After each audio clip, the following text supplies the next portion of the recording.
नमस्कार दोस्तों, स्वागत है आपका मेरे अपने YouTube चैनल गुरु मंत्र बाई मोनिका में। आज हम यहाँ पे बात करेंगे कि भाई मैं कैसे पढ़ती हूँ या फिर जीके पढ़ने का सही तरीका क्या हो सकता है। बहुत सारे लोगों के कमेंट आ रहे थे कि मैम ये बताओ कि जीके पढ़ने का सही तरीका या कुछ भी जो हम कंपटीशन एग्जाम की तैयारी कर रहे हैं उसको पढ़ने का सही तरीका क्या हो सकता है। तो उसके बारे में बात कर लेते हैं। तो पहले ही देख लो भाइयों भाइयों और बहनों सब कि भाई मैंने लागे जाडो गणो तो मैं ऐसे ओढ़ आड़ के अपना बैठ जाऊं, है ना, जब भी पढ़ूं तो आप लोगों ने भी यही करना है, अपनी रजाई कम्बल जो भी ओढ़ के बैठ जाओ, है ना। ओढ़ के बैठ के आराम से जाडा कमाए और अपनी कोई भी किताब है थारी जो भी है अपने कन्हई रखो और लो और अपने पढ़ने लग जाओ उड़े की उड़े बैठा हुआ। तो सुबह उठो, उठते ही पहला काम यही करना है कि अपनी कोई लैंप वैम्प कुछ मंगा रखो है तो वो मंगा लो, नहीं है तो अगर है तो उसको अपने पास रखो और पास में ही अपनी किताब उताब लेके और वहीं की वहीं जाडे में निकलो और ऐसे ओढ़ो और ऐसे अपने पकड़ लो भाई, ठीक ठीक है, ये अपनी किताब है पढ़ना है, ठीक, लैंप जला के, ताकि ज़्यादा कष्ट ना करना पड़े। उठ के इतनी तेज भयंकर ठंड पड़ रही है तो इतनी भयंकर ठंड में थान बाहर जाडा में निकलना ना पड़े। दूसरी बात, अब पढ़ लिया बता दें कि जीके जो पढ़ने को तरीकों के वैसे, अब जीके पढ़ने को तरीकों सबको अलग अलग न्यारा न्यारा वैसे, पर फिर भी कुछ लोग कुछ साथी था जो बहुत कमेंट कर रहा था कि मैडम थे बताओ बताओ, है ना, मान तो बता ही दो कि कैतरा पढ़े जाए। तो आज मैं थाने एक बढ़िया सो तरीको बता दूँ सू जो भाई मैं पढ़ा करती हूँ, मैं पढ़ूँ सू जब यूज करूँ सू और पहले भी पढ़ो जब यूज करो। तो वो खातर आप सबसे पहला देखो कि जीके पढ़नी है अपन, है ना। जैसे फर्स्ट पेपर पढ़ना है, सेकंड ग्रेड को मान लो फर्स्ट पेपर पढ़ना है, फर्स्ट ग्रेड को फर्स्ट पेपर पढ़ना है, बहुत सारा सब्जेक्ट है ना जीके में। ऐसे तो है ना कि एक ही सब्जेक्ट है, खूब सारे सब्जेक्ट है तो उसमें एक सब्जेक्ट खाओ। मान लो राजस्थान हिस्ट्री ठा ली, अब राजस्थान हिस्ट्री तो ली, अब एम में भी घनी चीज़ जोड़ रखी है भाई, कल्चर है, हिस्ट्री अलग है, तो राजवंश वगैरह है। तो राजवंशान तो मैं पहला छेड़ा ही ना करूँ, सबसे लास्ट में ही पढ़ा करूँ, तो राजवंश मत छेड़ो। सबसे पहले के लो कल्चर, कल्चर में क्या है, छोटा छोटा टॉपिक दे रखा है, जैसे लोक देवता हो गया, संत हो गया, है ना, चित्रशैली हो गई, जो हमारे लोक नृत्य हो गए, लोक संगीत हो गए, आभूषण हो गया। तो छोटा छोटा चैप्टर सी छोटा छोटी चीज़ें हैं, तो मान लो 2 घंटा में पढ़ लोगा, ज़्यादा से ज़्यादा टाइम लोगा तो उनने पढ़ो। एक टॉपिक डिसाइड करो कि आज मैं अभी 1-2 घंटा में यो पढ़ लूँगा, तो वो 1-2 घंटा में पढ़ लियो, है ना।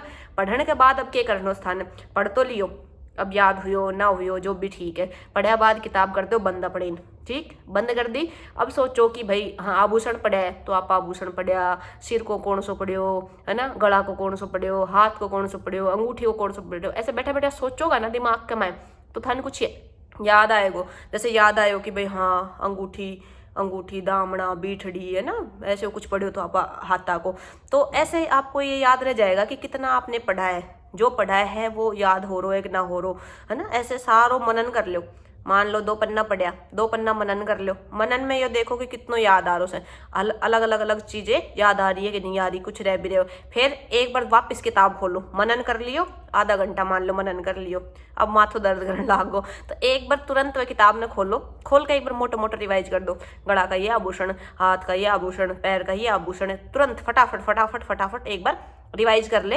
रिवाइज करने के बाद अगर आपको लग रहा है कि 2-2.5 घंटा पढ़ लिया, गैप की जरूरत है, तो एक चाय पानी पी लो, कुछ खाना है छोटा मोटो चटर मटर वो खा लो, उठ के एक चक्कर बाहर न काट आओ, ठीक है, हो गयो काम इतनो, मनन भी हो गयो, रिवाइज भी हो गो। अब क्या करो, वो टॉपिक से रिलेटेड आपका PYQ किताब होनी चाहिए। PYQ का मतलब राजस्थान के लिए तो दिशा 2020 सबसे बेस्ट है, जो हमें PYQ करना है दिशा 2020 ले आओ, अलग अलग सब्जेक्ट आके सबकी मिले से, तो दिशा 2020 लाने उसको ले लो, उसमें देखो आभूषण को चैप्टर ढूंढो, आभूषण मिल गयो, आभूषण का क्वेश्चन देखो कितना क्वेश्चन थाना आ रहा है, जो क्वेश्चन आ रहा है ऊपर निशान लगाता जाओ कि भाई आ रहा है, वैसे निशान नहीं लगाने, मतलब आपके हाथ से ही ऐसे कर लो कि हाँ इसका आंसर ये, इसका आंसर ये, इसका आंसर ये।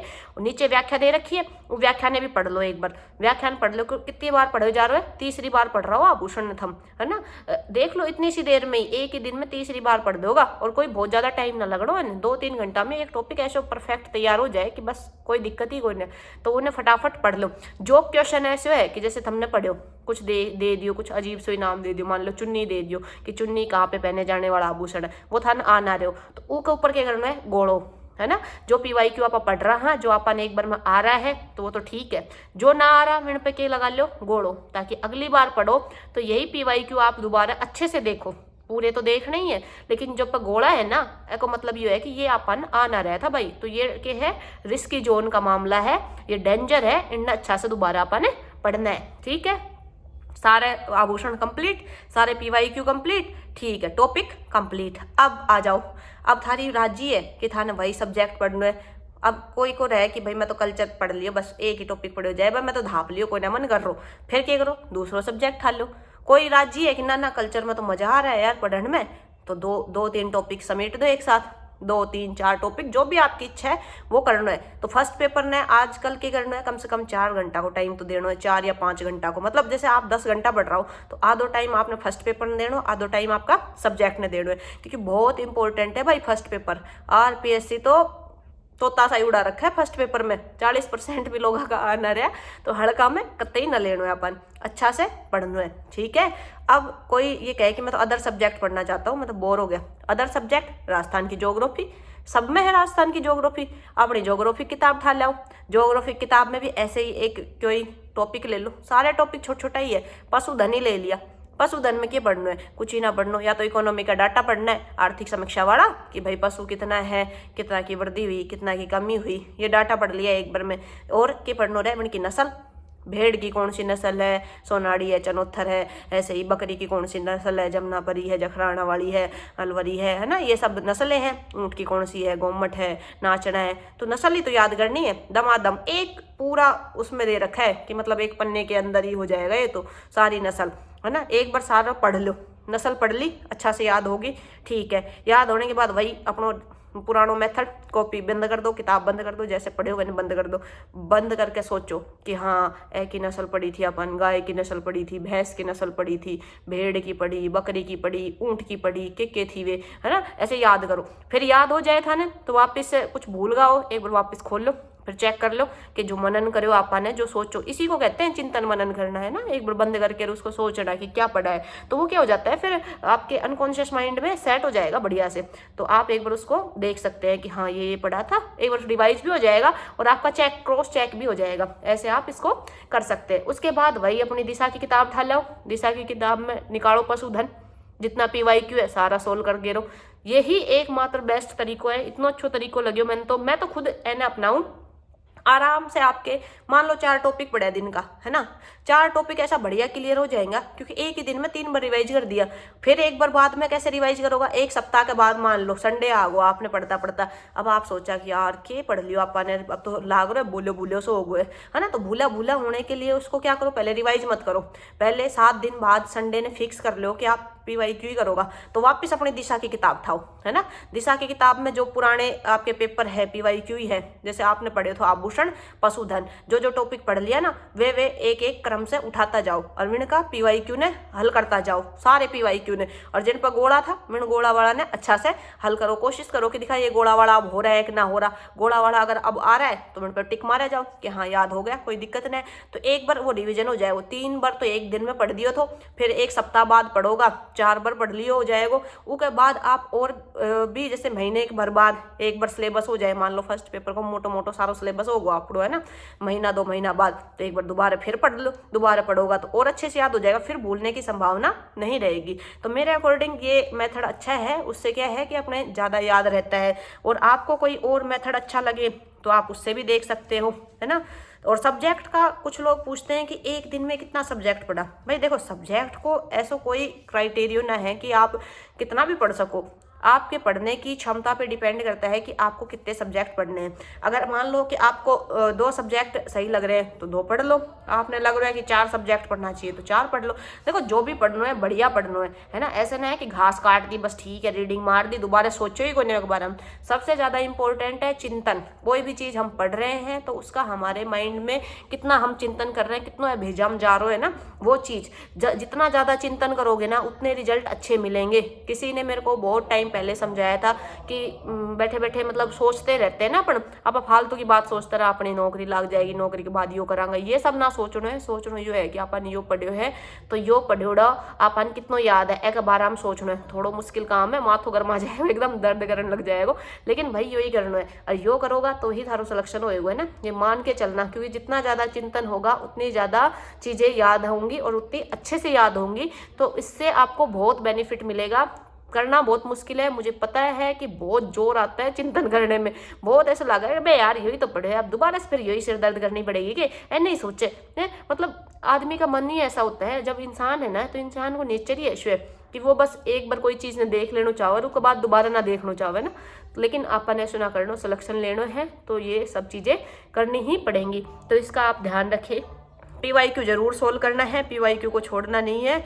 और टेस्ट सीरीज वगैरह भी ले रखी है, तो टेस्ट सीरीज को भी एक आप कर सको। जैसे कुछ लोग पूछता रहे कौन सी टेस्ट सीरीज ला, तो जो फेमस है उनमें से कोई भी ले सको, कोई ज़्यादा ऐसे इंपॉर्टेंट नहीं है कि आपने इसी लोग की टेस्ट सीरीज लेनी है ना। आपकी इच्छा है किसी की भी ले लो यार, टेस्ट सीरीज सबकी ठीक होती है। बस थोड़ा सा अतरंगी क्वेश्चन से बच के रहना, और कुछ क्वेश्चन जो आपको नहीं आते ना टेस्ट सीरीज में या PYQ में भी, हालांकि PYQ में खूब सारे ऐसे क्वेश्चन होते हैं, रट जाए तो बहुत अच्छा है, पर कुछ लग रहा है कि नहीं आ रहे या फिर नहीं बैठेंगे, तो उनको क्या करो, एक कॉपी वगैरह नोट्स बना लो और उसके अंदर नोट डाउन कर लिया करो। नोट डाउन करने से क्या फ़ायदा होएगा कि लास्ट टाइम में जब आप जाओगे ना पेपर देने के लिए, तो सारा PYQ वापस से रिवाइज करना मुश्किल काम रहा है। तो कि जो जो ऐसा PYQ था जो था सोल्व ना हुआ, या टेस्ट सीरीज में ऐसा क्वेश्चन था टफ जो था ना आया को ना, तो उनने क्या कर लो, नोट डाउन कर लो, लिख लो कि भाई यो हाँ यो मामलो गड़बड़ है, उरे आपा गलती करांगा। फैक्टा में भी ये चीज़ याद रखना, लगता है फैक्ट में कि यहाँ गलती होगी। अब जनगणना जनसंख्या है ना, और जनगणना के जितने भी वो है, तो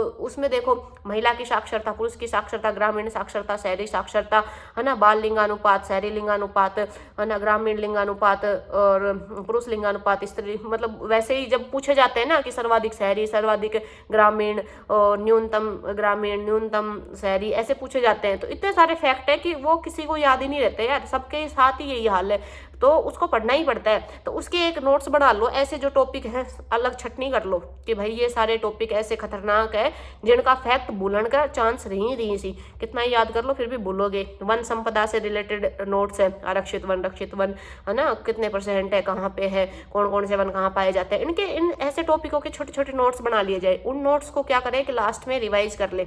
लास्ट में एक बुकलेट सी रखो आप, छोटी सी, ज़्यादा बड़ी ना, 10 रुपये की पन्ना की, 10 रुपये की कॉपी आवश्य, थोड़ा सा पन्ना रहे, 51 पेज होंगे, उनकी एक कॉपी बना लो, 10 रुपया में ही काम हो जाए वो। और वह कॉपी ने एकदम शॉर्ट नोट्स रखो कि लास्ट मोमेंट में जाऊँगा मैं तो उस दिन या उससे पहले दिन ये सारा फैक्ट देख जाऊँगा। आपका बहुत ज़्यादा फैक्चुअल जो क्वेश्चन होंगे ना सारे सोल्व हो जाएंगे। आधी समस्या खत्म, आधी समस्या PYQ खत्म, 100% सिलेक्शन की नीति। तो भाई अपनी आज जो ही रणनीति थी कि 100% सिलेक्शन कैसे ले, है ना, बहुत ज़्यादा मैंने हवाबाजी करनी ना हो, मैं नॉर्मल तरीका से बता दिए कि कैसे पढ़ना है। और GK ने जरूर पढ़नी है, साथ साथ अच्छा से पढ़नी है। RSSB बोर्ड वाला खातर भी यही सजेशन है, LDC हो चाहे लैब असिस्टेंट हो, तो GK ने भाई हड़ काम ना लो, और जो इम्पोर्टेंट पार्ट है उसको पढ़ो। छाटना है सारी चीज़ों को, ऐसे ना करनो कि सबने गधा लदाई वालों काम ना करनो, अपन है ना मेहनत ज़्यादा ना करनी, स्मार्ट तरीका से पढ़ना है, चूज करना है। ये टॉपिक है, ये ज़्यादा नंबर देखो, चित्रकला है हमेशा नंबर दे के जाएगा, 2 क्वेश्चन कम से कम पूछे जाते हैं। राजस्थानी भाषा साहित्य है, उसमें भी 2 या 3 क्वेश्चन पूछे जाते हैं। तो जरूर आपने देखना है कि भाई इनको कैसे तैयार करें। अपन ने राजस्थानी भाषा साहित्य पे एक वीडियो बना दी है, आज अपलोड हो जाएगी, तो एक बार जरूर जाके सभी देखें। राजस्थानी भाषा साहित्य के ऊपर जो वीडियो आएगी उसको 10वीं की बोर्ड क्लास की जो किताब है RBSC की, उससे हमने कवर की है। अगर वीडियो अच्छा लगे तो वीडियो ने लाइक करो, चैनल ने सब्सक्राइब करो, और कोई भी कमेंट हो, आपको कोई क्वेरी हो तो पूछो, है ना। ठीक है जी, धन्यवाद। अच्छे से पढ़ते रहिए, मस्त रहिए और दुरुस्त रहिए।